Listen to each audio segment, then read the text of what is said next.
Linda thought she was doing everything right. She was a police officer, and she believed she was just doing her job.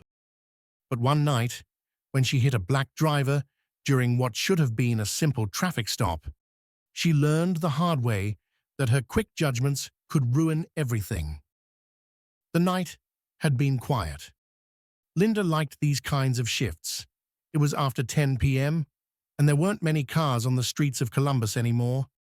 She sat in her police car near an empty lot, just watching the occasional car go by. Then she saw it, a fancy black car, going through the intersection ahead. It was the kind of car you'd expect to see in a rich person's driveway. Everything seemed fine about it, except for one small thing: no turn signal.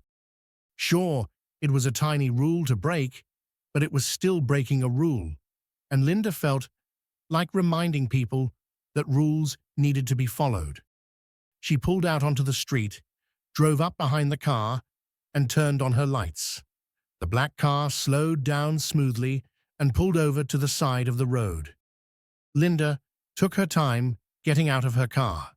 She kept one hand on her belt and fixed her radio with the other. The street was quiet, just the soft buzz of streetlights and a few faraway cars. When she walked up to the driver's window, it rolled down slowly. Inside was a black man in his mid-40s with a neat beard and an expensive-looking navy suit. He looked like someone who belonged in a fancy car like this. His hands stayed calm on the steering wheel as he looked at her. Linda felt something tighten in her chest. She didn't like the way he was looking at her. Not scared, not sorry, just waiting.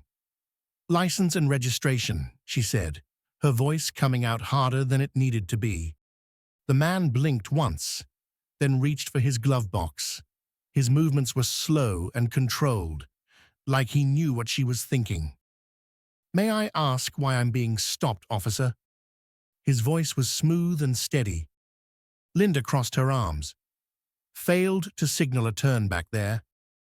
A moment passed. He took a quiet breath. "Did I?" Linda looked him over. Something about how he spoke bothered her. He wasn't being disrespectful or aggressive, but he was questioning her in a way she didn't like. "License and registration," she repeated. He handed them over without saying anything else. His hands weren't shaking. He didn't try to explain himself.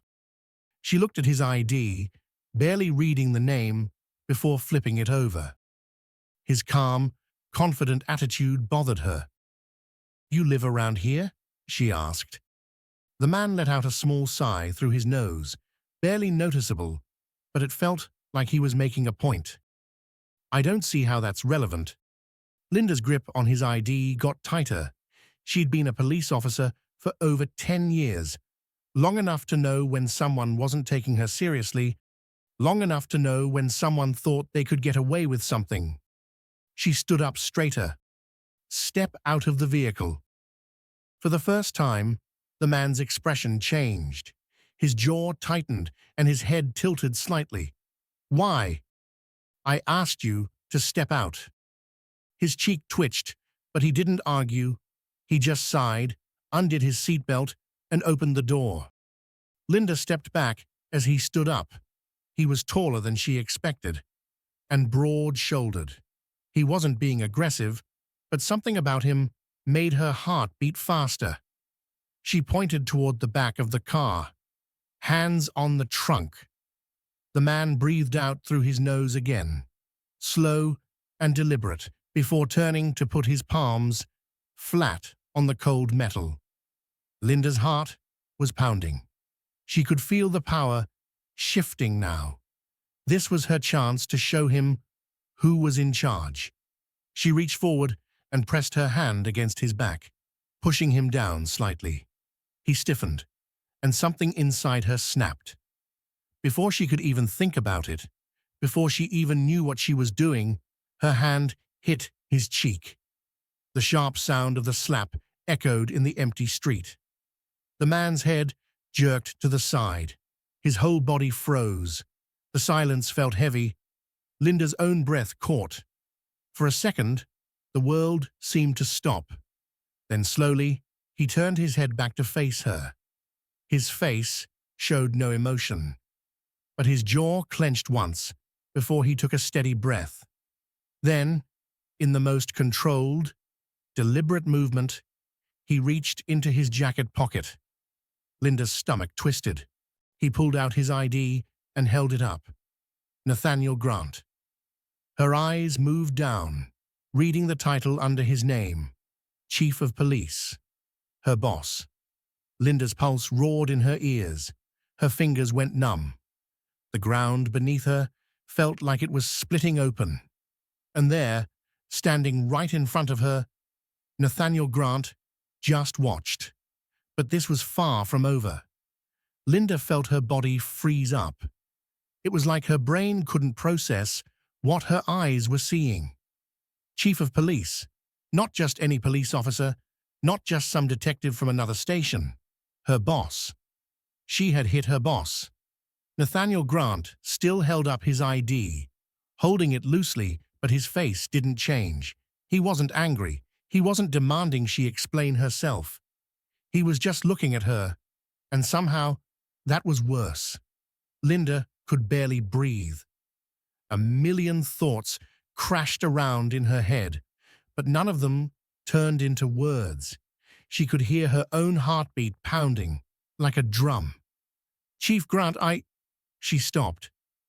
There was no good way to finish that sentence. No excuse that wouldn't sound desperate. A voice cut through the thick silence. "Everything okay here, Officer Carson?" She turned quickly. Another police car had pulled up behind hers, its blue and red lights throwing broken colors across the ground. Officer Reynolds, her usual partner, stood just a few feet away, looking confused. Linda opened her mouth, but Grant spoke first. "Fine," he said smoothly, putting his ID back in his pocket. "Your officer here was just conducting a stop." Reynolds looked between them, his eyes narrowing. "Sir, Grant didn't look at him. His eyes stayed locked on Linda. "Am I free to go?" he asked. Linda hesitated. Her fingers twitched at her sides. This was it. This was the moment. Say yes, let him leave, hope he doesn't file a report. Or double down, try to take back control. She wet her lips. A low laugh came from Grant's throat. Not amused, not angry, just something cold. "Officer Carson," he said, tilting his head slightly, "are you detaining me?" Linda felt Reynolds staring at her now, his confusion turning to concern. He didn't know. He hadn't seen what happened. The words burned her throat. "No, sir." Grant breathed out, slow and measured, before glancing toward Reynolds. Good to see the department still has some professionals. Then, without another word, he stepped back toward his car, got in the driver's seat, and closed the door. Linda couldn't move as the black car pulled back onto the road and disappeared into the night. But the moment the car was gone, Reynolds turned to her. "Linda, what the hell was that?" She felt her jaw clench. It was just a stop. Reynolds' forehead wrinkled. "Just a stop? You look like you saw a ghost. What did he say to you?" "Nothing." That was the problem. Grant hadn't said anything. No threats, no warnings. Just a lingering silence that crushed her more than yelling ever could. She shook her head. "Nothing. Forget it." Reynolds studied her for a second longer before sighing. "I'll write up the stop. You good?" Linda swallowed. "Was she?" "Yeah." He hesitated, then nodded, heading back to his car. Linda turned back toward her own car, but as she reached for the door handle, she felt something heavy settle in her stomach. Nathaniel Grant had let her walk away. No scene, no immediate consequences, but he wasn't done with her yet, and she knew it. Linda barely slept that night. She lay stiff in bed, staring at the ceiling, replaying the moment over and over. The way Grant had looked at her, the way he had let her go. No shouting, no threats, no immediate consequences, just that silence. Heavy, deliberate. It would have been easier if he had yelled. Easier if he had pulled rank and humiliated her right there. At least then she would have known where she stood. But instead, she was left waiting. By morning, her stomach was tied in so many knots it hurt. She got dressed, her hands shaking as she buttoned her uniform. Maybe it would blow over. Maybe Grant had decided not to report it. Maybe. Her phone buzzed. A single message from the police department's Internal Affairs Department. Report to the chief's office immediately. Linda's breath caught in her throat. It was happening. She drove to the station in silence, gripping the steering wheel tightly. As soon as she walked in, she could feel eyes on her, officers hanging around the break room, the front desk person barely looking up. Nothing had been said yet, but she knew how these things worked. Word always got around. She took the elevator up. The seconds felt like hours. The hallway to Grant's office felt longer than it should have. She forced herself to breathe as she reached for the handle and stepped inside. Grant was at his desk, looking through a file. He didn't look up, but someone else was already there. Captain Howard, a man who had been with the department for over 20 years, stood off to the side with his arms crossed, his face unreadable. Grant's eyebrow lifted slightly. Uncooperative? Linda's jaw clenched. He questioned why he was being stopped. There was a beat of silence. Grant turned to Captain Howard. Would you say questioning an officer is considered uncooperative? Howard barely blinked. Not unless the driver refuses to comply. Grant's eyes moved back to her. Did I refuse to comply, Officer Carson? Linda felt her hands dig into her legs. No, sir. Grant breathed out through his nose, nodding. And then her stomach twisted, the moment she had been dreading. She tried to keep her voice even. I struck the suspect. Suspect, Grant repeated, a sharp edge creeping into his tone. Linda didn't answer. Grant studied her, then leaned forward, putting his elbows on his desk. Why did you hit me, Officer Carson? The question sank into her like a hook. Howard remained silent, his stare heavy on her. Her lips parted, but the words didn't come. Grant's voice stayed steady, but something cold sat beneath it. Did you feel threatened? No, sir. Did I resist? No, sir. Did I insult you?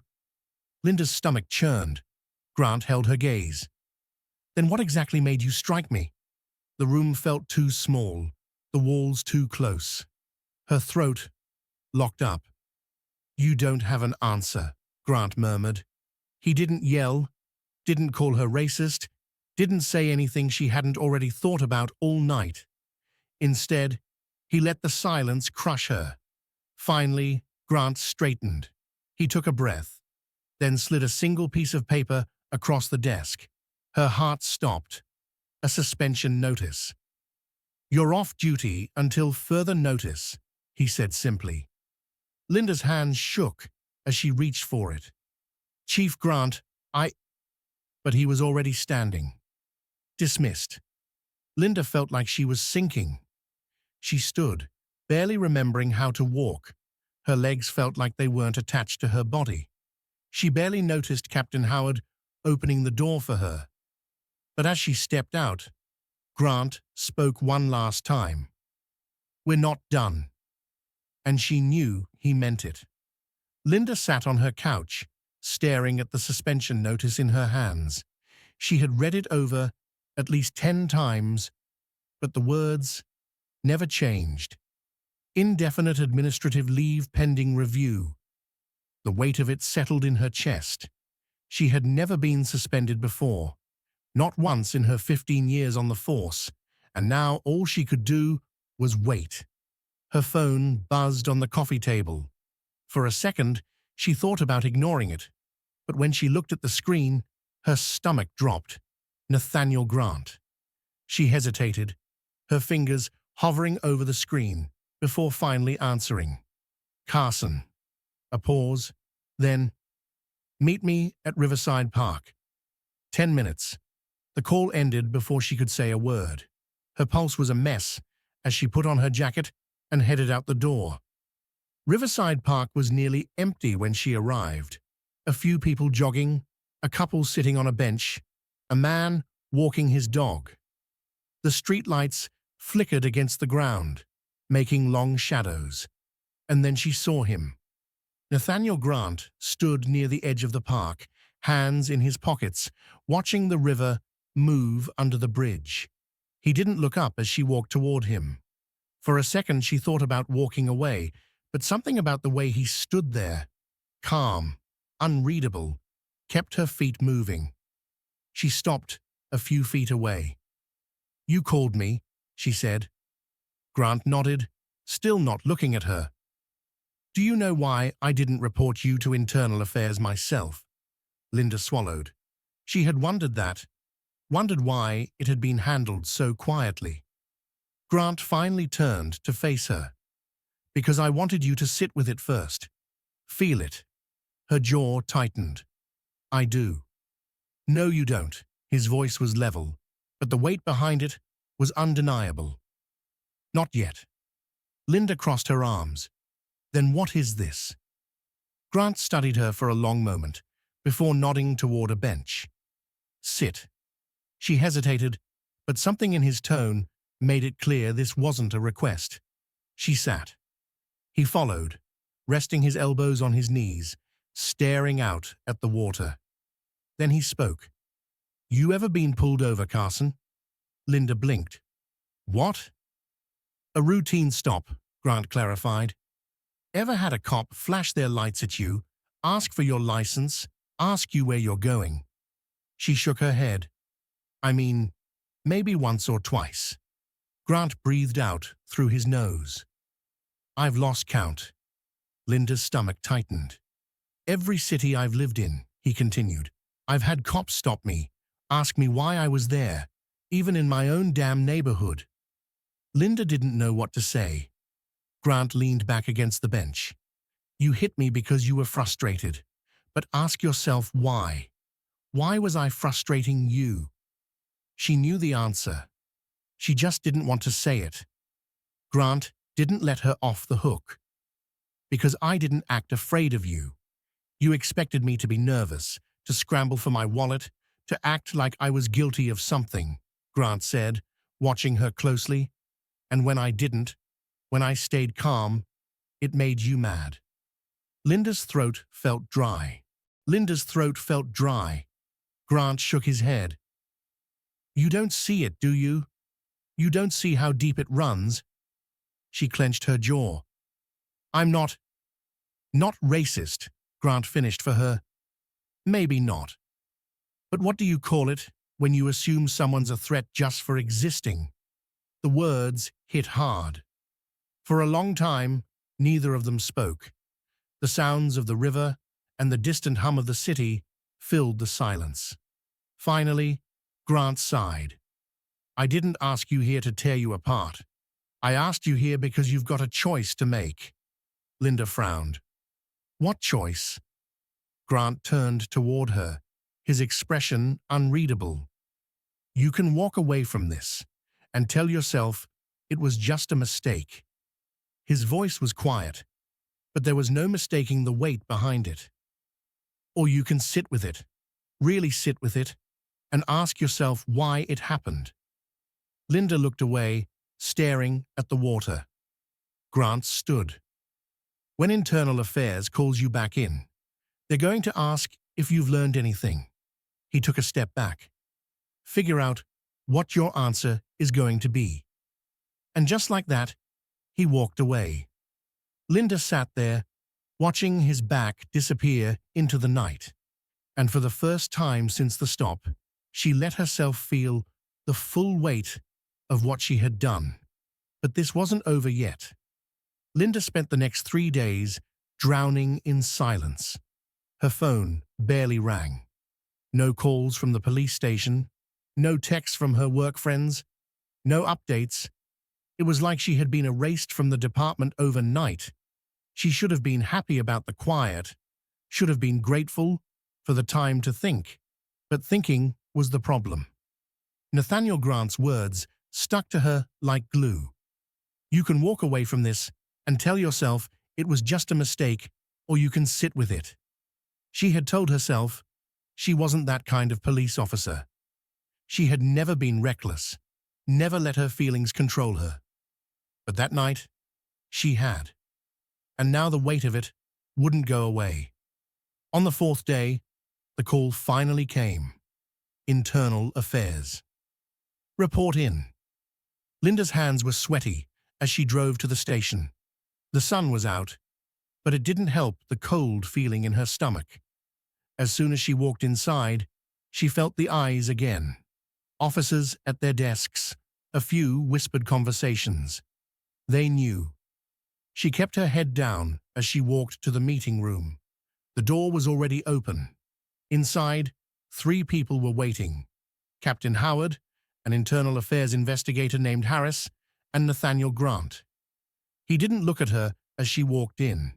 He just kept his hands folded on the table, looking at the file in front of him. Linda swallowed hard and sat down. Harris leaned forward. Officer Carson, let's talk about the stop from last week. Her throat was dry. Yes, sir. According to your statement, Harris continued, looking through the papers, you pulled the driver over for not using a turn signal. Is that right? Yes, sir. Harris nodded. And at what point did you decide to use physical force? Linda's stomach twisted. She could feel Grant sitting across the table. His silence was as loud as the question. She swallowed. I hit the driver after asking him to step out of the vehicle. Why? The word hit hard. Linda had practiced this in her head 100 times, but every excuse, every explanation suddenly felt empty. Her lips pressed together. I lost my temper. Captain Howard shifted in his chair. Harris's eyebrow went up, like he hadn't expected her to say it so plainly. Harris turned to another page. You wrote here that you felt the driver was being uncooperative. Linda's hands curled into fists under the table. She let out a breath. I assumed he was resisting when he wasn't. For the first time, Grant looked up. Their eyes met.